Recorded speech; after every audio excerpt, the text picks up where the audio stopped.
Ladies and gentlemen, may I have your attention, please?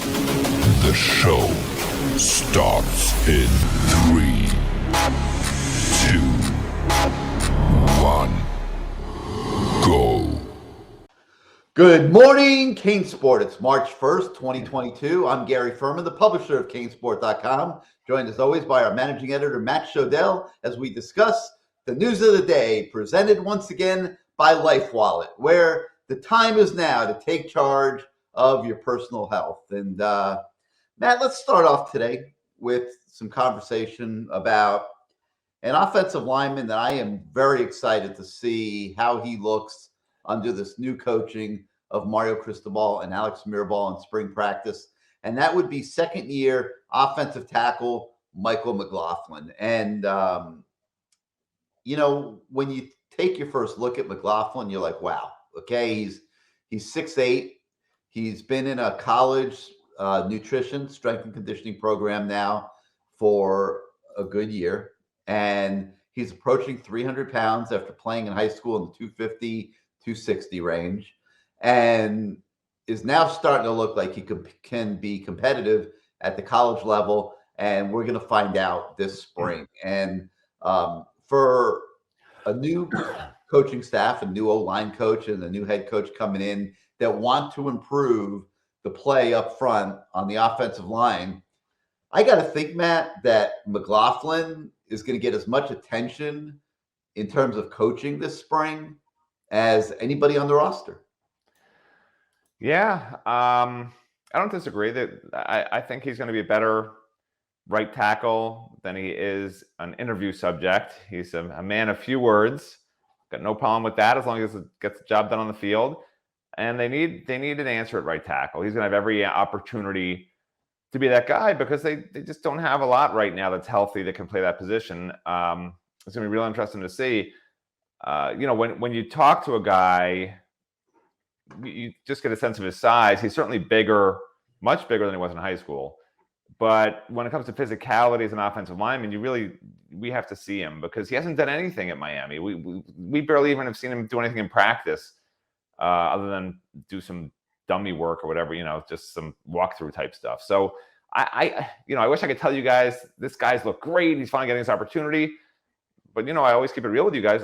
We have no idea until we see him against some of these defensive ends. We thought John Campbell was going to be great. And then all of a sudden we see him in practice one spring and he was a step behind all the defensive ends on the roster. They just went right around him every time. So to be determined. He looks good interviewing him.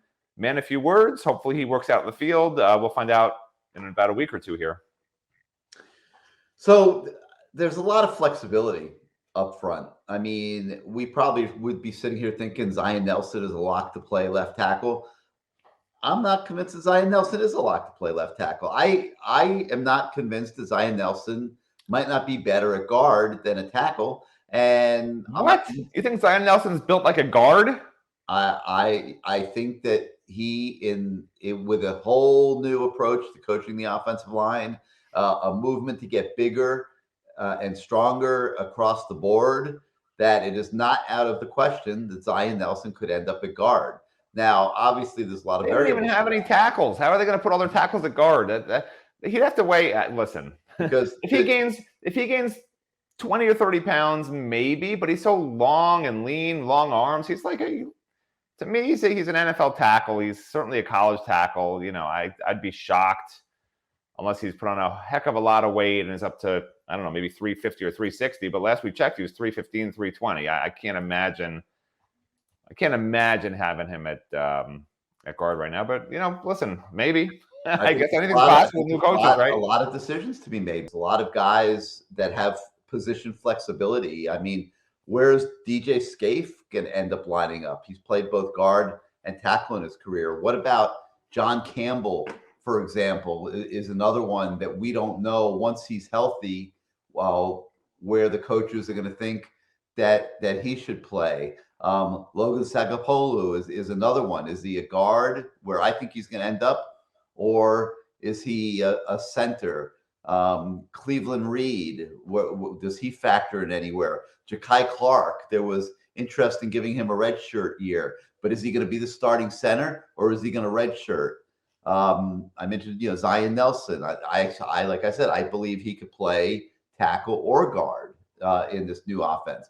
Jalen Rivers, is he really a guard or does he get a look at tackle as well? So the point I'm making, Matt, and I'll throw Justice Oluwaseun in there too, because I've heard that he's made an impression to some degree on the coaches. And there's a lot of openness and a lot of flexibility at offensive line that I think is going to get explored in spring practice through the summer and into fall camp. To me, the biggest thing they have to figure out this spring, I don't want to see them moving guys all around different positions this spring. Why? That's what spring is for. Because if you listen. Well, that's what spring's for. Go ahead. Because when you look at tape from last year and you see the guys now, you should know this. It's just like any other sport. Alex Mirabal hasn't coached these guys through one practice. You can watch tape. You know what a point guard should look like in basketball. You know what a center should look like in basketball. You know what a good pitcher looks like, right? I mean, shortstops, you need mobile, whatever it is, that skill set, that size fits that position. That's just the way it is. Now you can put guys that are mismatched, that aren't tweeners, out of position. I mean, on paper, Zion Nelson should be a tackle. You could put him out of position at guard. DJ Scaife, everyone said, he should be a guard, but they had him at tackle. They kept saying, we have him out of position. They put him back at guard. He wasn't that good. They put him back at tackle. They put him back at guard. I mean, there are tweeners like that. I don't think Zion's one of them. But what I'm trying to say is this spring shouldn't be about moving positions and find out who can play what position the best. It should be you put the guy at the position you think he's built to play and find out if he can do it. And if not, I want to know after 15 spring practices, hey, I need 3 guys out of the portal this summer because I don't want to get to fall ball. And they're thinking, we moved him at 3 positions. This will be his best position for the fall. If that's their objective this spring, they're going to fail. Their objective this spring should be, this guy is not my left tackle. This guy is not my right tackle. We tried him for 15 practices. He's not good enough. We need the transfer portal. If you keep moving guys around, you can't make that determination to me. That's why I don't want to see them moving guys around. I understand you want to experiment, but I don't think this offensive line's in a position where you can do that with the lack of depth and the situation right now. They got to find out what they need this summer in the portal and go after it hard before May hits when summer session starts. All right. Once again, I think they can run and chew gum. I don't think it's going to take 15 practices. I think guys are going to get a look at multiple positions, and Mirabal and Cristobal are going to have an opportunity to evaluate real tape under their coaching, not previous coaching, their coaching, and make determinations on where they think that guys fit best. And then I think they will go to the portal and fill in pieces that they need. And keep in mind, there's only 10 real practices where you can actually see what these guys can do in live action. And out of those 10, 7 of them are for about 30 minutes out of the whole practice. So again, you need to learn real fast if this guy can play that position. But, whatever. I mean, I don't disagree with you necessarily. It's a tough call for them. Hopefully they can say this guy belongs to this position and see if it works or not. But, I mean, this could go either way. Fans can take either side on this. I don't think there's necessarily a right or wrong answer. But my answer is right and your answer is wrong. I think they can learn pretty fast. I don't think it takes more than a couple practices. When you're going hard for 2 hours the way they're going to, I don't think it takes, a lot to make the evaluations that they need to make. And I think we'll see it. I think we'll see guys moved around quite a bit early in spring practice so that Mirabal can get a look at them at different positions. And then he'll use his expertise as one of the best offensive line coaches in the country to decide where he wants to put his pieces. And then ultimately, after 15 practice, what pieces he thinks he needs to improve his offensive line room, and then see, are those pieces available in the portal? No, let me ask you something. You have 15 spring practices to teach these guys the technique that they've never learned, right? That Alex Mirabal and Mario Cristobal can teach them. Do you really want to spend, because each position has its own unique technique, right? Left tackle, right tackle, 2 different styles, guard versus tackle. Do you really want to spend the 15 practices teaching guys different techniques at different positions and see if they could pick it up? Or do you want to have them master one position that you already know based on their size and skill set? That's what they're best at. This is all I'm saying. I mean, it's a tough call, I guess. Well, but that's at this point, that's what I would do. If you've been coaching them for a few years and a guy's really made some progress and he's sort of a tweener, I get it. You got to play him a couple of spots. Logan Sagapolu, certainly you want to try him at center and guard. There's guys like that. But it's Zion Nelson to start moving him around and trying to teach him different stuff and seeing if he can pick it up or not. When you only have 15 practices with a new coaching staff to figure out what you want to do heading into the summer, and then bam, fall practice here before you know it at that point, right? That these coaches can't be around the players in the summer, Gary. You know that, other than to maybe some classroom stuff. You got 15 practices to teach them all the technique you want at that position, and you want to start moving them all around. I just don't know. Fans will tell us if we're right or wrong. I just don't know. Here's what I think is going to happen. Okay, and then I'll move on. You got week 1. Okay, I believe it's I guess before they break for spring. It's the 3 or 4 practices before the 3. Okay, so you have 3. You have 3 practices. Non-padded, 3 non-padded practices. Okay, but you have 3 practices before they break for spring practice for a week. Okay, I think that after those 3 practices, that Mirabal and Cristobal sit down and see what they think and go from there. Probably had, like you said, haven't seen enough yet to have a firm conclusion, but they'll have opinions and they will have verdicts on some guys as to what position they want them at. And I wouldn't be surprised if there's movement as early as during that week off in spring break. We'll see what happens. Obviously we don't know how it's going to play out, and we will see what happens in the first week of spring, and then we'll go from there. But offensive line, the microscope will be on, I promise you. Yeah, and my prediction for everyone out there is they will watch this offensive line in the spring, and they will bring in 3 transfer portal offensive linemen by May. That's my prediction. I'm right there with you on that. I think there will be 2 to 3 transfer portal additions on the offensive line in the month of May. So we'll see what happens. All right. Let's move on. We talked O-line. Now let's talk D-line. Spring preview today, looking at the defensive line position, a spot that we know has some talent. We're not sure really how much real talent, and it's going to be interesting to see these guys under a different coaching staff as well, because it's going to be one of the critical spots without question as we go in through the spring. And so Matt, defensive line, let's start with the tackle position. Obviously to me, the biggest priority in spring is you must develop Leonard Taylor into an elite player by September. Yeah, listen, I love LT and Jared Harrison-Hunt. I think they're going to be the best 2 starting defensive tackles Miami's had since, I don't remember who played alongside Gerald Willis, but possibly. It might have been, since Willis and McIntosh and those guys. And Norton were in the program. And really none of those guys ever went anywhere. I mean, we thought they were so good as college players, but they really were average. Listen, it's okay to be a great college football player, not a great NFL player. I got no problem with that. There's a ton of those guys. Yeah, but Miami should be. Ken Dorsey was one of those guys. I mean, you can go down the list.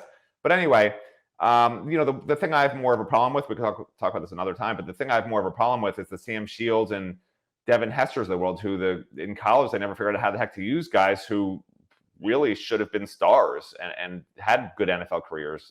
But anyway, the issue I have at defensive tackle, since that's where we're starting, is depth. And Antonio Moultrie and Jacob Lichtenstein, maybe they'll be great, but one guy's from a non-Power 5 program, so it's sort of hard to gauge. It's like watching high school film of a guy who's just playing awful competition and dominating them. Like, we'll see if he can play at this level. And then Jacob really didn't do a lot in his career out west. So there's the fact they brought those 2 guys in tells you everything else you need to know about the depth of defensive tackle, right? If you're bringing in 2 transfers before spring ball at a specific position like that, it's basically the coach is saying, we already know we need help there. So I agree with the coaches. You need as much help as you can get. We'll see if those 2 guys help a lot. They may need another. If they watch these 2 guys and they're not good enough, they may need to bring in another. They may need to bring in another defensive tackle transfer. Like, you don't have a choice. I mean, when Jordan Miller's going to be your 3rd best tackle before the transfers came in, and he's definitely just a guy from everything I've seen, if even that, then there's a lot of work at tackle besides the top 2. And that's why I keep saying to guys, I really want to see these starters, and people take issue with it. I want to see them play up to 80% of the reps at defensive tackle. They can do it. Offensive linemen, it's a little different, but offensive linemen do play every single snap of the game, right? There's no reason a defensive tackle can't play 75 or 80% when the offense is no longer going this hyper hurry up, and you're only playing 60, 65 reps a game instead of 75 or 80 reps a game on defense. So I'd love to see those guys play a lot more, and that will help make the depth perhaps not as much of a problem at positions like defensive tackle, where those top two guys I think are going to be studs. Leonard Taylor, I think, is going to thrive under this new coaching. Harrison Hunt, to me, is the big variable at the other tackle spot. And if he can develop under Coach Salavea, then I think that's going to be huge for the Canes defense, obviously. And then to me, the wild card is Lichtenstein. I mean, he's a guy that's played some college football, a little bit older now. He's a guy that has to come through. That was a good pickup in the transfer portal. He could play inside. He could play outside. You've never seen a transfer portal pickup that's not a good pickup, Gary. A lot of them have been good. Now, I don't expect this to be the equivalent of Jalen. You said every one of them's always been good. Even that, I can't remember his name. Well, they haven't all been good. I remember a couple. Who didn't turn out to be good when you got them. You said, "Oh, that's good pickup. Good pickup. Good pickup." Kennedy, that was a doozy. Yeah, but when Tate Martell, that one was great, Matt. So, I mean, what do you after the fact? Some have worked out, some haven't. Listen, I wish we had Good Morning CaneSport back then, because I know you said, how can it hurt? These are good pickups. You added a tackle in Tommy Kennedy. How does that hurt? You added Tate Martell. Everyone was excited about Tate Martell when he came in. They don't work out. Some of them work out. They were horrible evaluations. Horrible. Just as bad as it gets. I mean, as bad as it gets. It's like those evaluations. And that is why. In retrospect, everybody loves transfers. It's like preseason, being excited for the preseason. Everyone loves transfers. How could it hurt to get a free body on your roster, right? At a position of need. It can't hurt. If they don't work out, they don't work out, But listen, I'm not overly excited about Moultrie or Lichtenstein. I think they'll be okay. I don't think they're going to be 10 sack guys or, major difference makers. I think they're depth guys. That's just me. That's just me looking from the mile-high view of negative. They're rotation guys. There's no question about the rotation guys. And the question will be, will they both be rotation guys? Does Jordan Miller beat out Moultrie? We'll see. But, I expect Taylor and Harrison Hunt to be the starters, and then those other three guys to be shuffling for position behind them. Am I remembering incorrectly, by the way, or was Moultrie playing linebacker at UAB last year? Am I thinking incorrectly? He was used in different ways. He's a guy that they can move around if they need to. I think it would be presumptuous to try to predict exactly how he will be used. My point was, he can't be, you could put on weight and all that other stuff really quick. I know they've made him lose weight over there, but, listen, Miami was number 44 in run defense, and he who can't be named celebrated that like they were the top run defense in the whole country all year long, how great they were on run defense, right? They were the number, I think, what were they in overall defense? Number 75, maybe, in total defense. I mean, this was not a good defense last year. And if they can finish, really, I think even just in the top 40 in total defense this year, that would be a tremendous success. And it's going to start with the defensive line, let's face it. That's, I'd encourage everyone to read this defensive line story this morning, because when you read these names, you're going to say, what have any of these guys actually done here? Correct. And they need probably three of these guys to step up big time and then have at least some decent depth behind them. And that's a huge ask. I agree. So let's talk about the end position for a minute, which will put an exclamation point on what you just said. Jafari Harvey, you look at him and you say, this guy should be a stud. Okay. He looks the part of a good college defensive end. He just has not played the part like, you might have hoped he would. This is the year that has to happen. Chance Williams is going to get his opportunity to prove that he's a real college football player. He didn't really get that chance to a large degree last year, had some reps, but this is his shot here in this spring practice, because if he does not show that, I think they very quickly will look in the portal for other alternatives, because the question becomes, you got two good true freshmen in Cyrus Moss and Nigel E. Kelly, but how much can you count on true freshmen at a position on the defensive line where the racing form suggests that true freshmen find it very difficult to come in and be great players? And, Matt talked about the possibility of picking up a couple guys in the portal on the offensive line. I think there's still the possibility that they could pick up a couple guys on the defensive line as well. Listen, here's what nobody's going to tell you out there for those watching, okay? In spring practice, you're going to hear the sound bites. Oh, the defensive line was great today. So-and-so was amazing. He got to the quarterback. We had to take him out of practice because he was dominating so much. Whatever. You'll hear stuff like that once in a while.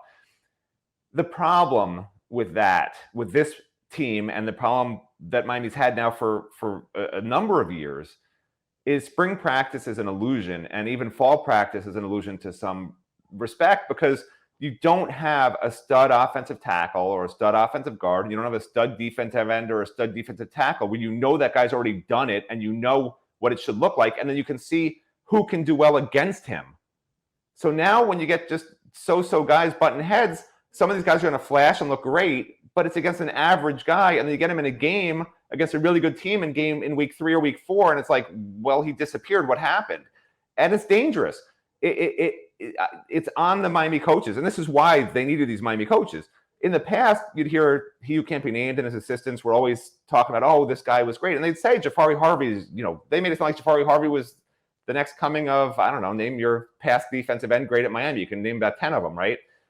And he disappeared and did nothing. And they wound up changing lineups, and they started, with 3 or 4 different defensive ends during the season. The general starters were a former linebacker, Zach McLeod, who I love to death, but, he didn't belong out there as a stud defensive end. He just wasn't one.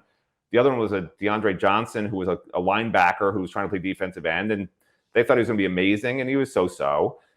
And it's going to be interesting because this is a different coaching staff, and this is a coaching staff that recognizes this offensive line isn't what it should be. So if the defensive line's not doing great every single practice, well, we got a problem on the defensive line, right? In the past, the he who can't be named staff was like, oh, we're good on both sides, right? This is the problem when you're playing yourselves and you have nobody great on either side of the ball. You can't get a gauge of what it should look like.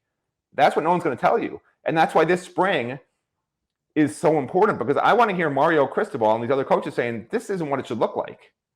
Not the past where everyone's like, oh, we look great and both sides of the ball are taking turns dominating. No, these are average offensive linemen and defensive linemen. If the Miami coaches start talking about how great these guys are in the spring, we got a problem. And they're not going to. I don't expect them to say anything. I hope they don't say anything too positive this spring. Get these guys going, light some fire under these guys instead of praising them all the time, like it's been the case in these country clubs. We've had so many amazing golfers on the country club at Green Tree Practice Field. I don't want any more amazing golfers. I want football players.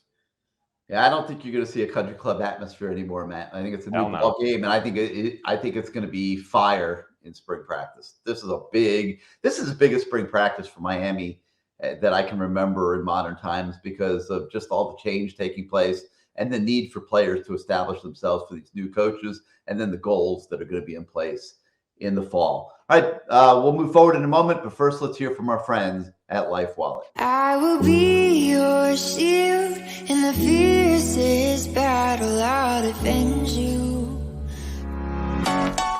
Yeah. Hey, my name is Cleveland Reed, and I play offensive line, and my job is to protect. I protect my family with Life Wallet. How about you? Of course I got Life Wallet. It's the best way to protect my family. Long as we go together, we'll die, we'll never be a light. Couldn't let the darkness try you ever. Truth in my word, you I lie to never. To protect you and your family, get Life Wallet now. Life Wallet. Saving time, saving lives.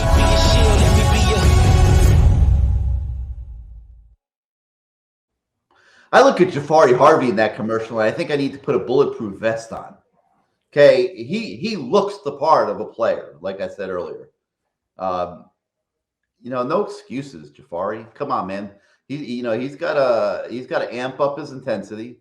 He's got to amp up his desire, amp up his motor, and become a football player this spring, so that he's somebody they can count on to give them a meaningful amount of reps in the fall. So we'll see what happens there. All right, moving on. Let's talk recruiting for a moment.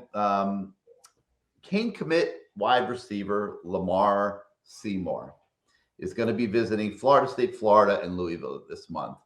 And Matt, I don't see that as a cause for panic. I see that as a very smart move by that young man, because I don't think that when Miami is done recruiting at the receiver position in this cycle, when you look at the guys that are out there that the Canes are recruiting and the high percentage of them that they figure to have a pretty good shot of getting, I don't think there's going to be a spot in this class for Lamar Seymour.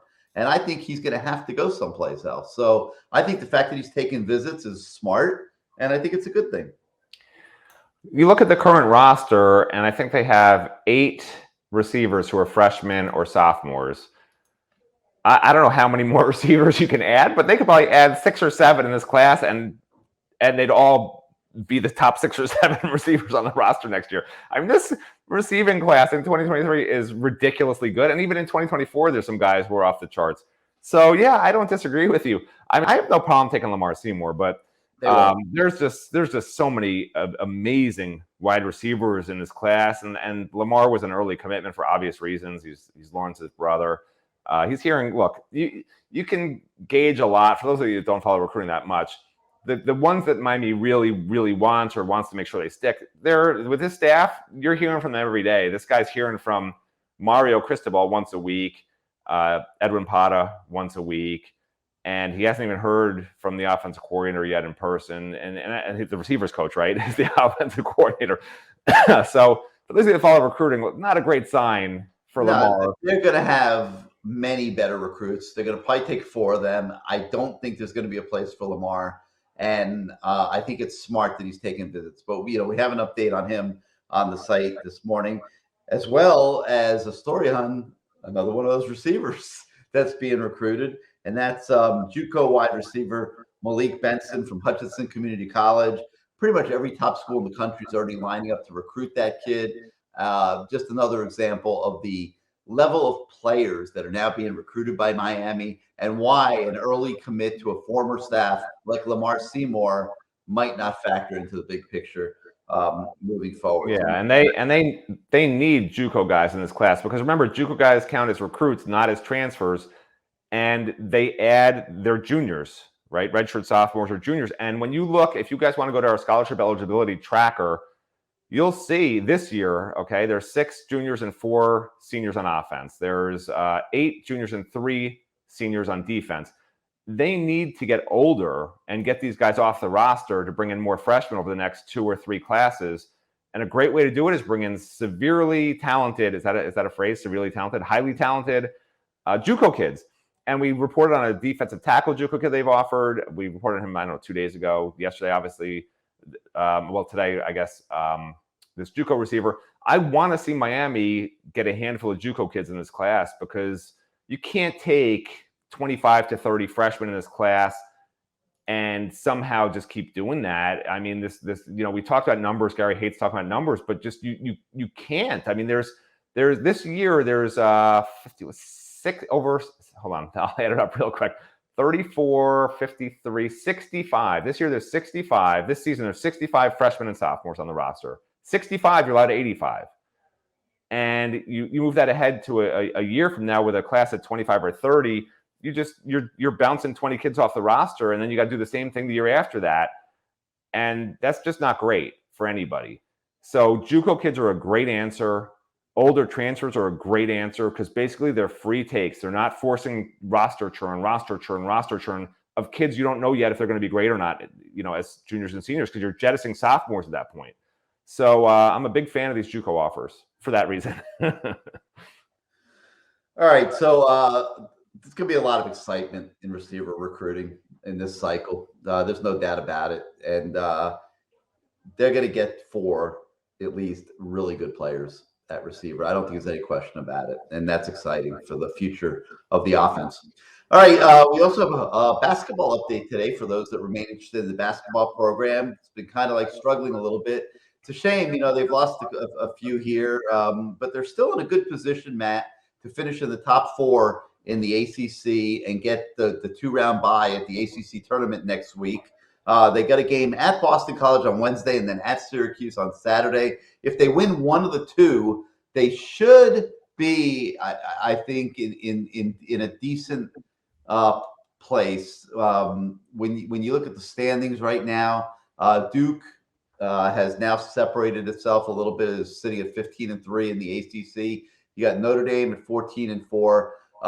Because of Miami's struggles, they have slipped past the Hurricanes, even though the Hurricanes blew out North Carolina in their only meeting this year. It probably was their best game of the year. North Carolina's 13-5 in the ACC. Miami 12-6. So because they've beaten Wake Forest twice, they would win any tiebreaker with Wake Forest. So if Miami wins just one of these last two against Boston College, which is a lower tier team, 6-12 in the ACC, or Syracuse, which is 9-9 in the ACC, a little bit more dangerous of a team because of their zone defense and their shooting. If Miami wins one of these last two games, they're going to be a top 4 seed in the ACC tournament, and I think they will be a lock to make the NCAA tournament, Matt. So, we'll see what happens there, and I'm sure we'll talk a little bit more about basketball tomorrow with the game tomorrow night against Boston College. So that's going to conclude it for today. For Matt Shodell, I'm Gary Ferman. We thank you for joining us, as always, on Good Morning CaneSport, and have a great day, and we'll see you tomorrow, everybody.